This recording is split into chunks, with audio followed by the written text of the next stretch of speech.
Live from First Street Studios in South Tampa, Florida, it's time for another round of Last Call. I want to talk about something that, to me, is El Caca Grande. Now, for those of you that don't know what El Caca Grande means, that's my variation of saying, ugh, stinks. Not like Last Call 76, which is the creme de la creme. Right. Of sports talk radio and sports YouTube radio and whatever you want to call it. We're the creme de la creme of sports media. But this is not creme de la creme. Listen, this is cute what's going on with Taylor Swift and Travis Kelce. It's cute. It's awesome. Dan, I watch football to watch the action. I don't watch to see Real Housewives of Kansas City. It's bad enough we had to deal with Brittany Mahomes' garbage last year. Our quarterback. The quarterback, and then Jackson and his goofy nonsense. Now we got to deal with the teeny bopper's delight that's going to be on every cover of every girly magazine between Tampa and St. Petersburg, Miami, Cuba. That's all they're talking about. Look, I get it. It's cute. It's awesome. She's going to wind up, they're going to have their great relationship. Travis is a great guy. Okay, I've said nothing bad to say about him. And guess what? Taylor Swift, a wonderful person. And a wonderful singer, artist. She makes a ton of money. But you know what this is? Jess, you know what this is? The amount of craps I give about this stupid relationship, man. I mean, listen, I get it. I don't care who dates who. The only dates I want to hear are the dates of the football games. Right. The dates records are set. Now, I know you and I were talking coming over here. And when we set up this show, we were doing our show prep before this.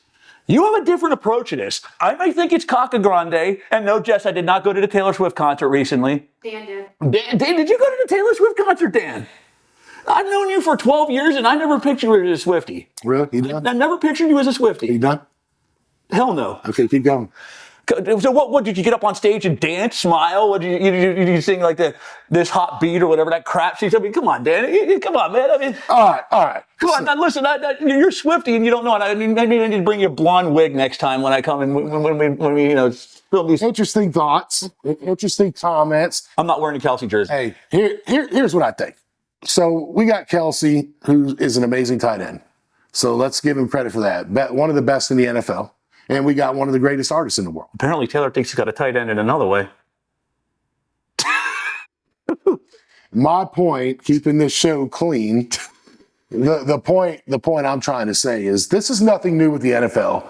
This same spectacle or this same, I guess, parade that we're seeing now was with Jessica Simpson, with Tony Romo, and they played it all over the league then, up in the press boxes. Nothing new when she was top shelf. Nothing like Taylor Swift is. Different. And then we had the Carrie Underwood, Tony Romo saga too, didn't we, as well?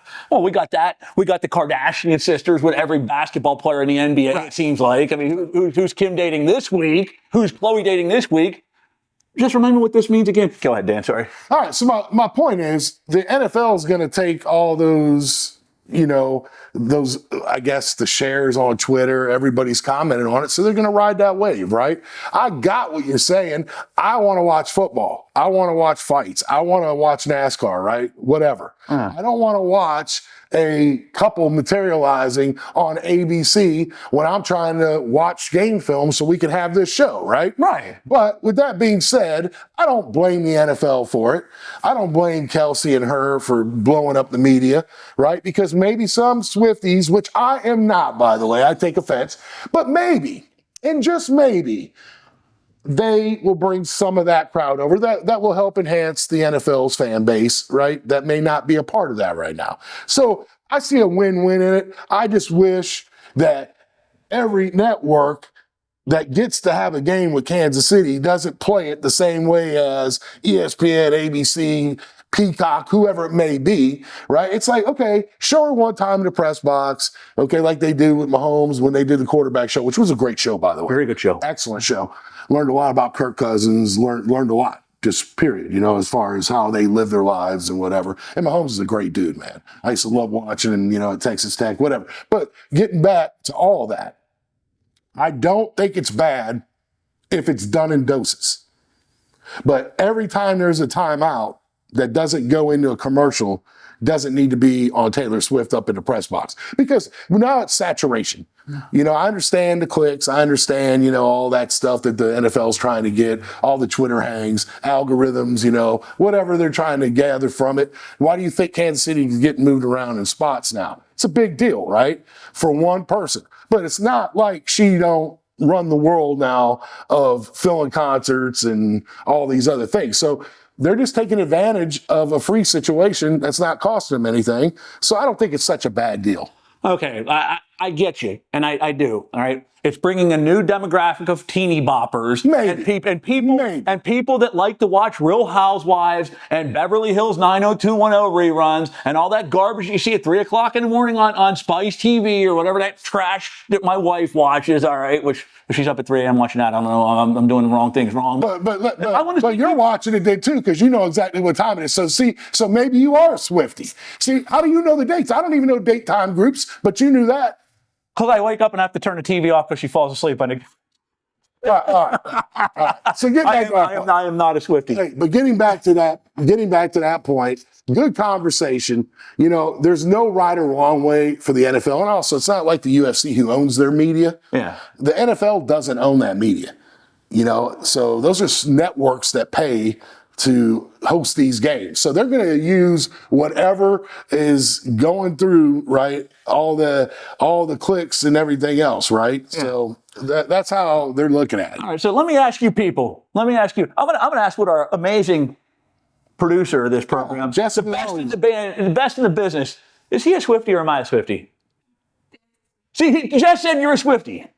Jessica said you're a Swiftie. Okay. It's good publicity until they break up, and then he starts, his game starts downfalling, and then they're going to blame Taylor Swift. Yeah, well, that's plot twist. So, in case y'all didn't hear that, so Jessica was just saying that when they break up, the plot twist will be if Kelce goes on, gets injured, or has a bad game, or whatever, it's because of her. And that's a good point, too, because now all the hype's there. And you know what? This we could even equate to the next conversation about Colorado football. I think it's a good way to go because nothing's different going on over in Kansas City that's not going on in Boulder, Colorado right now. There's a big difference, but let's say that in the video. There's a big difference, but the way the media is spinning it, there isn't a big difference. They're being a little bit unfair, though. So media is being a little bit unfair, and I want to break this down in another video. All right, well, let's take a break. Okay. And Jessica, we'll take a break, get you some coffee, get you a Coke. Yeah. And I'm just going to sit here because I'm going to think about what we're going to say about this because I know where you're going, but I don't know if I'm going to agree with it. For the simple fact, because it's been a long time since any media has been on Boulder. So now is it oversaturation? Of course. Right. But let's pick it up. Let's take a break. Thanks, guys. We'll be right back. Our mailbag is full here on Last Call 76. More questions from the mailbag. Dano. All right. So from Kyle, very interesting question, and we're going to have to think about this. And I just said it. Why is Muay Thai and kickboxing hasn't been introduced to the Olympic Games, such as Taekwondo and Judo? So to me, when I read it, I had to think about it. I had to deep dive it. Maybe some rules and sanctioning problems throughout the world. Right. Maybe a little too violent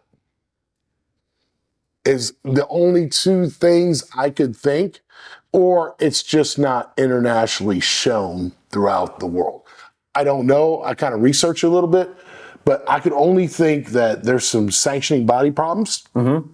There is a little violence that comes with it. It's a little bit unpadded, so to speak, like the Taekwondo is, right? And then Judo has no striking, as we know, right? What else do you think it could be? Well, I think you summarized it with the regulations. I got to work closely with Muay Thai out in Arizona when I was there.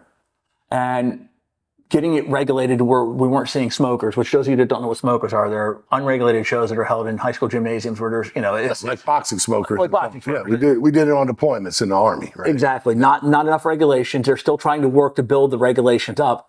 But let's be honest, Muay Thai especially, Thailand, here in the United States, How are we going to field? How many Olympic teams are we going to field? Are we going to field the Trinidad and Tobago, the Trinidad and Tobago, or the Cuban Muay Thai team? I mean, it's So you would say it's also not recognized in a lot of countries to have the amount of numbers of teams to make it a competitive. Exactly. Like we might be able to put, we'd be able to put obviously a Thai team, maybe a Japanese team, Canadian, American, English, but the number of countries that could actually field competitive Muay Thai teams on the Olympic level are very, very small. So that would be your answer. My answer. So, all right. Hey, Kyle, we did the best we could. You could research it a little bit. Not a lot out there, to be honest with you, but if you got a better answer, write back and we'll keep in touch. So thanks for subscribing and sending that in.